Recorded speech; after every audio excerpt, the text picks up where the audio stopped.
My name is Jerry Fisher. I'm Community Development Director for the City of Danville, and I've seen a lot of projects in the community, and the crossing at the Dan has been the most rewarding one that I've been involved with, and it's just been a win-win situation. The train station was our first project. It took place in the early 90s. They first started talking about revitalizing the train station area probably back in the 70s. The challenge became, what could the buildings be redeveloped and used for that would make sense and be supported? The private sector really came through and partnered with the Science Museum of Virginia with the help of Dr. Walter Witchey to implement a plan to develop a satellite science museum at the train station. So the Science Center, with all the support that came with it from Richmond, became our anchor tenant.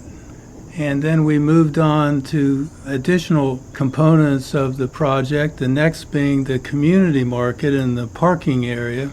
The old freight warehouse was destined to become the home for our farmers market, and it provides large spaces for community private rentals.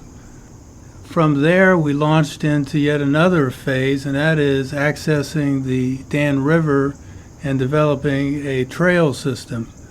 I think the greatest thing about this project and why it's been so successful in the community is it really does offer a lot for different segments of the community. The Science Center is very popular with the educational folks in town. It's also a very worthy project that the business community likes to get behind and support because of its educational components. Then the community market with the farmers market appeals yet to another segment of the community. I dare say that on a Saturday morning in the summertime, you try to find a parking place for the farmers market, you're going to have a challenge on your hands.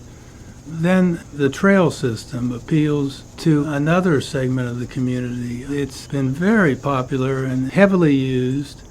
And, we hear those comments a lot, which are very nice to hear, that people who visiting might be on our trail and say they can't believe that this sort of facility exists in Danville, and I think it's a source of community pride. And then lastly, the Carrington Pavilion, it's a unique feature that provides yet another opportunity for entertainment and special shows. It was important to find a use for these facilities that the community could support, and we've done that.